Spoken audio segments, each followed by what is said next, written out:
Hello, this video series is going to show how to create a 2D game with some more complex logic. This video is going to show you how to set up your file to get started creating your 2D game. It assumes that you have some basic knowledge of Blender already, how to move the viewport around, how to move and manipulate objects, how to edit objects. If you don't understand those concepts, I encourage you to go back and watch my previous videos. So I'm starting here with a brand new file, new general. And the first thing I'm going to do is switch to the y-axis. We're going to make our game along this axis. And you want to make sure that this says y and not negative y. If you have negative y showing, you're facing in the opposite direction that I am. So you'll have to do everything kind of backwards from the way I'm doing it. I'm going to select my camera and I'm going to go up to View, Align Active Camera to View. You can also press Control Alt Numpad 0. I'm going to go down to Camera Properties, which is Object Data Properties. It looks like a little green camera if it's a camera.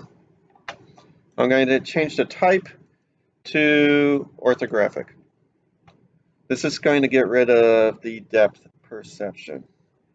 Let me show you what I mean. So if I go back to perspective and I grab this cube and move it down, you can actually see the top of this cube. Control Z to undo. So if I go back to camera and change this to orthographic, and now I do the same thing. I grab the cube, GZ, you can't see the top of the cube anymore. It gets rid of the depth of the object. You're only looking at the object straight on. I'm going to press numpad 0 to get out of my camera view. There's my camera. I'm going to adjust my light. I'm going to turn this into a sunlight. I'm going to give it a strength of 2.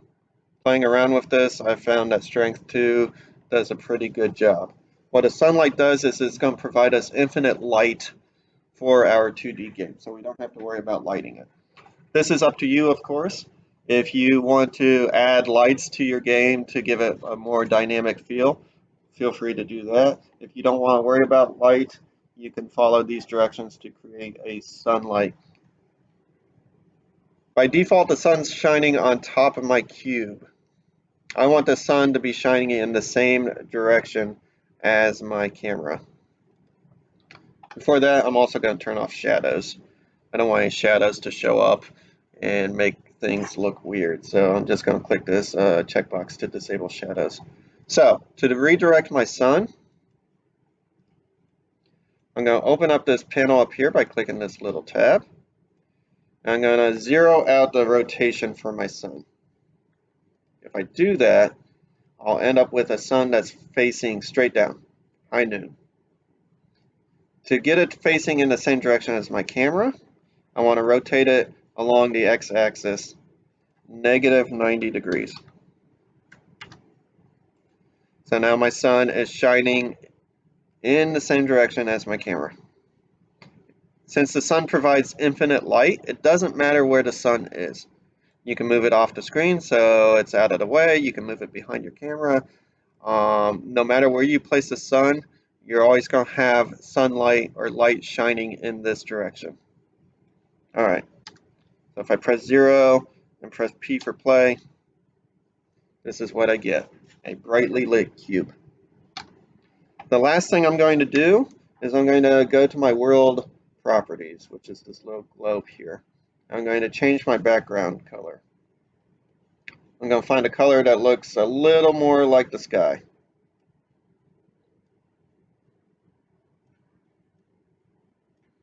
Maybe something like that.